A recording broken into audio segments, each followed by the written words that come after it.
Meditation doesn't mean getting rid of your thoughts. For a long time, I felt that because I had so many thoughts, I must be doing it wrong. Because if I was making real progress, my thoughts would stop or there'd be fewer of them. I came to understand that there's a part of me, we can refer to it as the witness. There's a part of me, even now, that's aware of what I'm doing. I'm aware that I'm sitting in front of this screen and I'm speaking with you. I'm aware of it. I'm watching myself. I'm doing it. In the meditation practice, one of the things that we're doing to calm the mind is to start to separate that witness aspect of me, the part of me that watches, from the thoughts. I used to think there was no separation between those two things. I used to think I am these thoughts. I am my emotions. I'm identified by the things that I'm thinking or the things that I'm feeling. That's my reality. Well, if that's true, then if you happen to have a barrage of negative thoughts, then reality is a very negative place. On those days where you have a barrage of very positive thoughts, reality is looking really good. But what I understand through the practice of meditation is that I'm able to be a witness of my thoughts. What that indicates to me is I must not be my thoughts.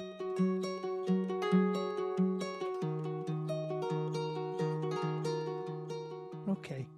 I see that Jen R. has raised her hand. Let's hear from Jen. Hi, Tommy. Hi, Jen. Hi, everybody. I'm Jen. So this kind of question has been coming up related to our satsang or our sadhana practice this month. And it's just kind of about meditation in general. So am I doing it right when so I have moments of, quietness, like blankness, but bliss. But then I have moments of there's thoughts going, but I'm kind of like not, I guess I'm flowing with them, is how I could say it. And then, of course, there's times when it's like I'm talking in my head. So I guess, am I doing it right? That's the question. What a actually profound question and beautiful question. And thank you so much for it. I'd like to dig in and speak a bit about meditation in general and see where we come to. Is that cool? Okay. First, I want to preface this by saying that I am the person that could never meditate. I am the person that for the first 30 plus years of my life explained to people why I could not meditate. I will not be that person. I'm not going to be able to meditate. My mind is too busy. My body is too active. I'm too frenetic. I'm too kinetic. Very hard for me to sit still. So when I met Guru Prem and he started to introduce the practices of kriya being evolutionary action, or kriya specific sets of exercises like we do in this morning practice that we're doing. And it's a form of yoga that involves movement, repetitive movement, breath work, some mudra or hand positions. Sometimes we chant, we do different things, but the point of it is to move energy. Sometimes we'll focus energy in a particular area of the body. Sometimes the purpose of a kriya is simply to calm the mind. Sometimes the purpose of a kriya is for activation, to create an active feeling, a kind of a ready feeling to go out and sort of go get it, Other times we want to just completely chill. So different kriyas have different purposes. By learning how to move prana around the body, prana being energy, life force, when I learned how to do that was the first time I could truly access a meditative state. It's not that I could never, ever do it before, but in the sense of what meditation is, as we practice it now, I'll get into that in a moment. I could never really attain a meditative state, meditative mind, before I learned how to move energy in the body first. And that movement of energy allowed me the presence or just gave me the ability to sit still long enough for the thing to take place. Okay. Meditation in the classical yoga sense, meditation in the sense that we practice it, there are sort of two ways to look at it. One is the calming of the mind. It doesn't mean getting rid of your thoughts. And that's really very important. For a long time, I felt that because I had so many thoughts, I must be doing it wrong. Because if I was making real progress, my thoughts would stop or there'd be fewer of them or something like that. I came to understand that there's a part of me, my being, which is, we can refer to it as the witness. There's a part of me, even now, that's aware of what I'm doing right now. So I'm aware that I'm sitting in front of this screen and I'm speaking with you. I'm aware of it. I'm watching myself. I'm doing it. I'm right here with you. I'm watching myself do this thing. In the meditation practice, one of the things that we're doing to calm the mind is to start to separate that witness aspect of me, the part of me that watches, from the thoughts. I used to think there was no separation between those two things. In other words, I used to think I was my thoughts. I am these thoughts. I am my emotions. That is to say, I'm identified by the things that I'm thinking or the things that I'm feeling. That's my reality. Or even more confusing, that's reality. The things that I'm thinking, that's reality. The things that I'm feeling, that's reality. Well, if that's true, then if you happen to have a barrage of negative thoughts, then reality is a very negative place. On those days where you have a barrage of very positive thoughts, reality is looking really good. But what I understand through the practice of meditation is that I'm able to be a witness of my thoughts. What that indicates to me is I must not be my thoughts. I can't be identified as my thoughts if at the same time I can watch them. So that's a very, very powerful first understanding in meditation. Witness your thinking, and immediately you recognize that you are not your thinking. You are not your thoughts. They are coming to you. You are receiving them, but they don't define you. They are not you. They are not your identity. Okay, that's a big word, identity.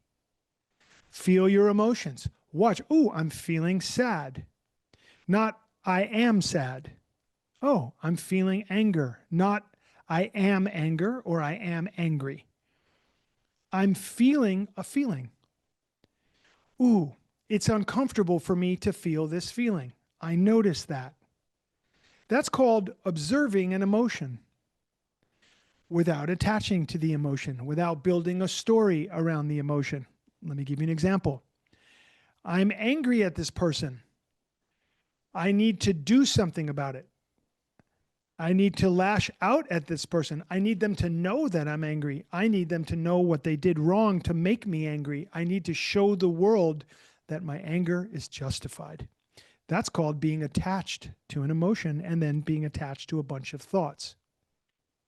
In meditation, we begin to practice a separation from our thoughts and our emotions. We identify with the witness aspect of our mind. So we sit there, we close our eyes. If you're in a closed-eyed practice, there are many different forms, but we're mostly in a closed-eyed practice, especially at the end of this particular sadhana practice we're doing in the mornings. And your hands are resting in your lap and your eyes are closed, and you've just done this kriya to move a lot of energy around the body. And you begin to feel into the moment itself. Now, any thought I have, this is going to be a little confusing, but please go here with me if you can. Any thought that I grab onto in my meditative practice cannot be real, cannot be related to the experience at hand. It's just thought. So, for example, if I close my eyes and I'm with my own awareness, my own witness mind, I'm noticing the sensations in my body. So I feel, let's say I feel energy going through the body, and I just notice. I'm just noticing the energy. I feel the energy going through my body. And then this thought comes in. I like the feeling. I really don't want it to stop.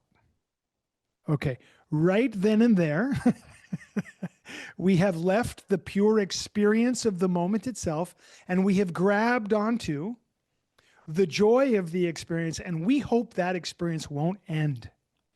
The minute we do that, we have lost our presence. We have lost our connection. And so what we do in the meditative practice is we catch ourselves doing that exact thing.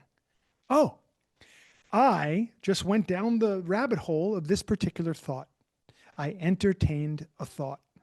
Okay, you catch yourself. The minute you say, I just got caught up in the thought, let me come back to my breath. Let me come back to the moment. Let me come back to the sensation of being in this body. Let me just be reattaching myself, reconnecting myself to the witness so I can just witness the experience. To witness an experience is not thought-based. To judge an experience, to analyze an experience is thought-based. So we're working at moving beyond our judgment, good, bad, right, wrong. And we're working at moving beyond analysis. You know, I wonder if I'm doing this correctly.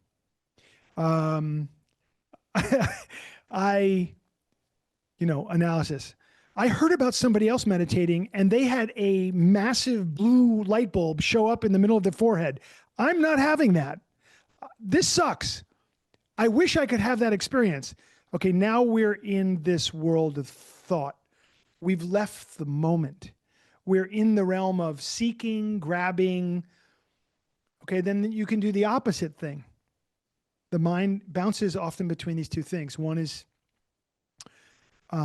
attaching to, seeking, wanting to recreate pleasure, if you will. And the other thing the mind does is it has this thing called aversion to pain or something unpleasant or intolerable. And so you'll say, well, I don't think I want to sit here anymore because I'm having this thought about an argument I had with my mom, and it's so uncomfortable, and I don't want to be here in these feelings. And so you stop your meditation, or you start spinning a yarn around a particular resentment you might have. I'm resentful at this person, and shit, they really wronged me. And you go into it, you start really building up the story. Let me investigate this in my meditative practice. And so you've lost the presence. What you're in there is story. You're in a story. So we come back, we practice again. I was in a story. Let me come back to presence. Let me come back to watching rather than attaching. Now, to watch a thought is a subtle thing, like a cloud in the sky. You notice the cloud in the sky, but the cloud is passing by. And there's no attachment to it. It's just, there's a thought about money. There's a thought about family. There's a thought about job. There's a thought about a resentment. There's a thought about the world. There's a thought about politics. There's a thought about sex. There's a thought about relationship. There's a thought about food. It's infinite. The mind will just go, go, go, go, go. It just creates thoughts. You just watch. I'm thinking a lot. A lot of thoughts are coming. And you just let them come and you let them go. Let them come, let them go. No attachment. It's just thoughts. Oh, but I have to do something about all these things that I'm thinking about. I have to take an action to fix things or to create things or to do things in the world. And it's like, no, you don't. You're just in the meditative practice of watching, creating a calm, pristine mind,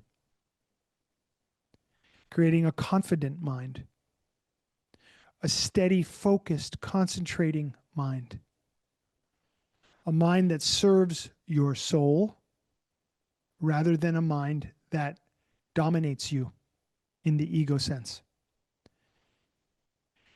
The witness that watches the thinking, the witness is conscious. In order to witness anything, you have to be aware. You have to look. You have to be conscious. So this witness mind is consciousness itself. For a first level of understanding meditation and where we're going, connect with and develop this relationship with the witness mind and allow it just to witness. No judgment, no analysis. Just let it witness what's going on. And this way, you're developing a relationship with the moment, reality, rather than developing a relationship with your mind, meaning your preferences, and your sense of what's good and what's not good. Develop this concept a little further, and you're really cultivating a relationship with your true self, which is even behind the witness. The true self is back here witnessing the witness. But we don't have to get into that right now. It's enough just to really, really see that you're not your thinking and you're not your emotions and that you have choices in all of it. And if recovery is anything, it's the restoration of choice to the human being. So in addiction, we have lost the power of choice. In recovery, we are restoring the power of choice. And one of the ways we must restore it is through the meditative process, so that we can truly choose from one moment to the next where we're directing ourselves. The mind will drag us around, or we can direct the mind. And that's part of our journey here. One last thing about meditation before, understand that we could definitely stay here for a few days and investigate. And I love that idea, and I hope that we do in the days, weeks, and months ahead. For right now, in Kundalini Yoga meditation, sometimes we'll do meditations which have a slightly different bent. They are still, ultimately, we're working at focusing the mind, calming the mind. Sometimes we're working on breaking out of the frequency that we're caught in. So we'll move the arms in a meditation sometimes. It's not a still meditation in the classical yogic meditation sense. So in Kundalini Yoga, we will move parts of the body repetitively sometimes, and they're called meditations. And so there's different meditations with different purposes. Those are more prescriptive, but ultimately they are absolutely changing the frequency of the brain, the wave pattern of the brain, the coherence between heart and brain, and the way energy flows around the body. They bring about a specific effect. And there are 1,000 or more of these meditations which have different purposes to them. So I want you to understand that sometimes we'll do something that's called a meditation, and you might think, oh, this doesn't fit that idea, or it doesn't seem to fit on the surface, the idea of calming the mind in the way that Tommy was describing and many, many other teachers describe about the witness mind separating from thoughts. And what's behind that is that when you break out of the frequency that you're in, the vibration shifts, the brainwave shifts. Naturally, your thinking shifts, and your relationship with your thoughts and your body and your emotions and your energy, they shift as well. So while it's a different style of meditation, ultimately, it's getting you to that same place. And I want to just mention one thing before we move on here. And that one thing I want to mention is called shunia. Shunia. Shunia.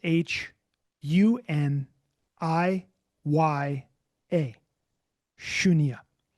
Shunia is the 0 point. It is that moment of absolute stillness. Sometimes I can describe it to you like this. Sometimes in our training, we'll be in a particularly difficult posture or movement, keeping the arms up in the air, what have you, keeping the arms out from the sides, like what have you, for a long period of time. And of course, it's on purpose, and it's challenging on purpose, and it's forcing you to face yourself. Let's say you have your arms extended out to the side, right, straight out for like 10 minutes, which I did with some of the students at the Telluride Yoga Festival. And by the time we got there, they were ready for it. But for any of us to hold the arms straight out from the shoulders with the elbows perfectly straight and keep tension in the arms for 10 minutes, it is extremely challenging. Now, you can have the thought during that process, the thought will come naturally, usually, because I don't tell them up front how long we're going to be here. Can you imagine? We're going to be here for 10 minutes and everybody starts to panic. Half the people run out of the room. It doesn't go very well. So no one needs to know. It's on a need to know basis. We're just going to start this thing and here we go. Okay. Inevitably, as the discomfort rises, particularly in the shoulders, right? The thought comes into your mind, I wonder how long we're going to be here. And the minute you have that thought, the pain goes through the roof, shoots up through the roof. You, like, if it was, you're in like a 4 pain before, now you're in a 6, 7, maybe 8. And maybe despite that pain, you hang in there. You keep the arms out. You keep breathing. And you listen to the teacher, and the teacher says, draw your attention inside to the breath. Focus only on the breath and come into full presence. Through the pain and the challenge of it, the mind calms. You stop thinking about the time, but you've drawn all your senses and your awareness inside now. And while it's hard and difficult, you're not on that. You're not on that mental tip right now. You're not analyzing the situation as wrong or difficult or right and great. All of those preferences go away and you reach the point of shunia. Anybody can reach this in any difficult kriya. You can find yourself, and how you know you're there is you've really, really focused the mind on just being here and now. All the stories stop, all the preferences stop, and you reach the 0 point, shunia. Once you're there, all pain disappears. It's gone. And when you train and you get to the shunia point and you stay there for a little while, and you'll notice that the minute you start thinking, it goes away. You lose the 0 point and the pain comes back. What this is doing for you is it is reorganizing your relationship with pain itself. Reorganizing your relationship with pleasure. Reorganizing your relationship with your body altogether. And to have this experience over and over, which is why we do some challenging things, is training you into the visceral, somatic understanding that it is your relationship with the body that matters. It is your relationship with pain that matters. It is your relationship with these experiences, which is what tells the experience. It's what will dictate how you experience life. You can see things as overbearing and too difficult and stressful and horrible, while another person sees the exact same experiences as intense but manageable, challenging, but I'm learning something. I'm really proud of myself for showing up. And it's like, it's like in the big book of Alcoholics Anonymous when they talk about a new pair of glasses, where you have a new perspective on things. The reason this is so important, I really, really want everyone to get this, and I'm speaking to myself as well. This is so important because there are really two approaches to dealing with the challenges of life. You can go after the solution to those challenges head on, or you can change your consciousness and enter a new state of being where the challenge ceases to exist. So you have a problem in your relationship, or some major problem with your health or something. You can go after it head on. I'm going to go to couples therapy. I'm going to investigate this thing, and nothing wrong with any of that. Wonderful. You can do that. And ultimately, that therapy will be successful to the extent that you're able to change your perspective on the thing that's happening in front of your face. For it is that change in perspective that all recovery is based on, that all spirituality and spiritual growth is based upon your work that brings you into a new consciousness. When we talk about the 12 steps, that's specifically work that's designed to move you into a new consciousness. So that in that consciousness, what do they tell us in the promises in the 9th step? You will know how to handle situations that used to baffle you. How does that happen? Did the situations change? No. You changed. And then you stepped into a consciousness where the thing that was impossible before becomes possible now. The insurmountable obstacle is now surmountable. You can move beyond the thing which seemed impossible to move beyond before. But the problem with what I'm telling you is it's so counterintuitive, and we're not trained to do this kind of work. We're trained externally. Fix it out in the world. Yoga teachers and yogis and saints and sages through thousands and thousands of years have proven that no, you fix it in the inner world. And then the outer world comes into alignment. Magically, miraculously, no. Because we know as within, so without. That the external world is a holographic representation of what's going on in your inner world. So this is why meditation. This is why yoga. This is why yoga and recovery. This is why we have to do this work. This is why we get to do this work. I'm guessing that you want to be totally free. I'm guessing that you want to feel like you're on your path of destiny. I'm guessing that you want this life to mean something. Well, here it is.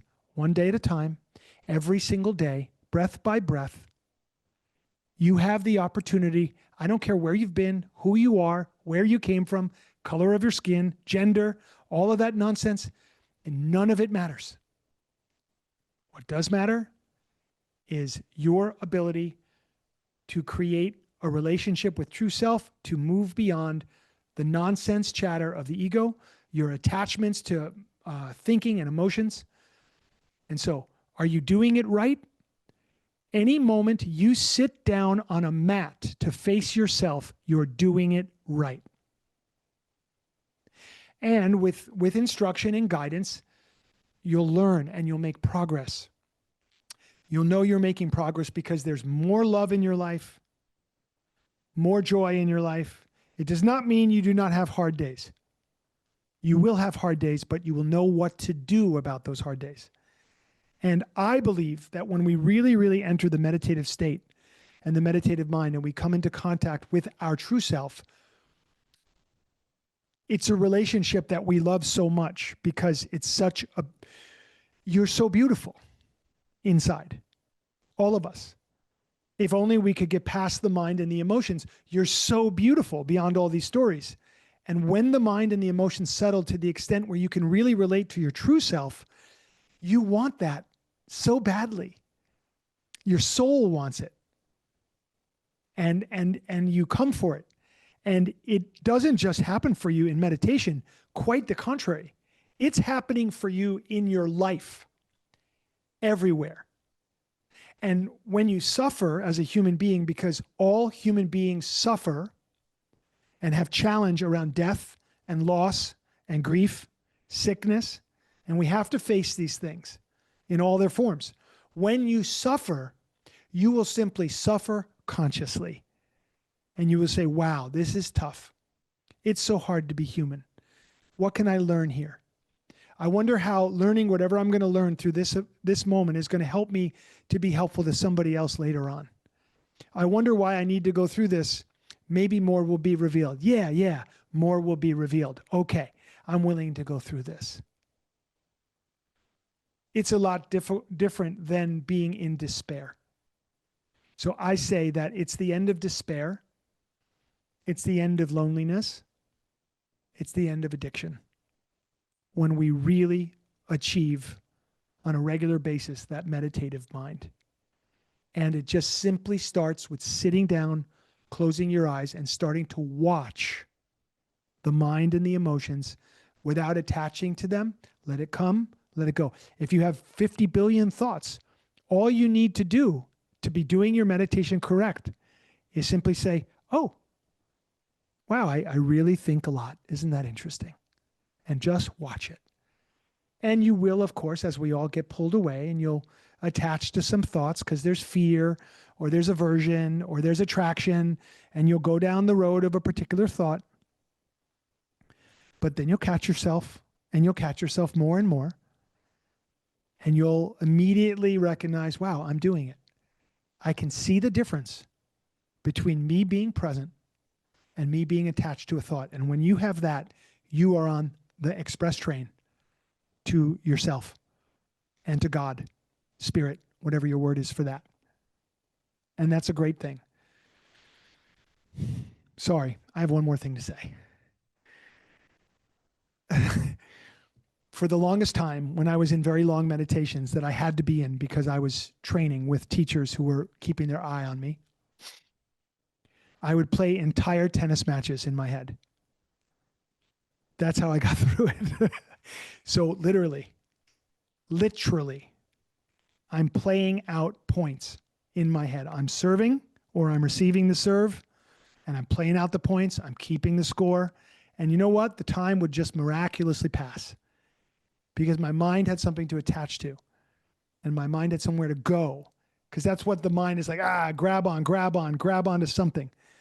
Pass the time. And I was missing that stillness, and I was missing that relationship with myself.